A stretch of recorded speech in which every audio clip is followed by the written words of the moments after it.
ईद कुर्बान के करीब आते ही जुड़वा शहरों रावलपिंडी इस्लामाबाद की मवेशी मंडियों में खरीदारों का रश बढ़ने लगा है। ताहम रेट पूछकर खरीदार वापस जा रहे हैं।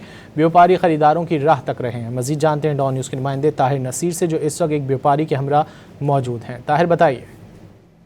जी बिल्कुल, देखिए ईद उल अज़हा में चंद रोज़ बाकी है। रावलपिंडी और इस्लामाबाद में तकरीबन 12 मवेशी मंडियां कायम की गई थी। गो के अभी ईद में 6 से 7 दिन बाकी है, लेकिन जो मवेशी मंडियां हैं वहाँ पे ख़रीदारों का बेपनाह रश है। लेकिन ख़रीदार सिर्फ जानवर देखते हैं और वापस रवाना हो जाते हैं। एक व्यापारी मेरे साथ मौजूद है, उनसे जानते हैं कि क्या कुछ सूरत हाल है, क्या भाव ताव का सिलसिला जारी है या नहीं, कहाँ से आप लोग आए हैं और कितने कुछ जानवर लेके आए, क्या कोई जानवर अभी तक कोई ख़रीदार लेकर गया? नहीं लेके गया, जो भी आता हैगा इधर देखता हैगा, रेट लगाता है, चले जाते हैं, लेके कोई भी नहीं जाता हैगा।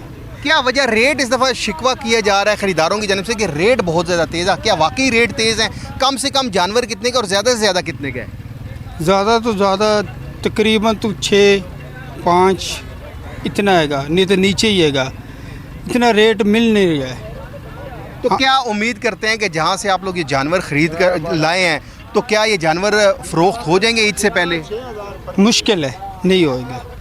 कैसे निज़ाम चल रहे हैं ना, नहीं होएगा। जी, जैसे व्यापारी की आपने गुफ्तगू सुनी, एक तो रेट तेज़ होने की वजह से और जो ख़रीदार है वो ये चाहता है कि उसको अपनी मनपसंद का जानवर मिले, और जो व्यापारी है वो ये चाहता है कि वो जितनी मेहनत करके जानवर यहाँ पर लेकर आए तो उसकी मेहनत का फल उसको ज़रूर मिले। अलबत्ता क्योंकि ईद से 1 से 2 दिन कबल जो है वो मवेशी मंडियों में रश 2 गुना ज़्यादा बढ़ जाएगा, और उस वक्त ही ख़रीदार, क्योंकि छुट्टियां होंगी तो जो ख़रीदार है जिन्होंने सुन्नत इब्राहिमी की अदायगी करनी है तो वो ये चाहते हैं कि एक तो गर्मी की शिद्दत में इजाफा है और घर ना होने की वजह से जानवर नहीं लेके जा रहे, लेकिन ईद से 1 से 2 रोज़ कबल जो है वो मवेशी मंडियों से जानवर लाजमी जो है ख़रीदार सुन्नत इब्राहिमी की अदायगी के लिए लेकर जाएगा। जी सिर बहुत शुक्रिया।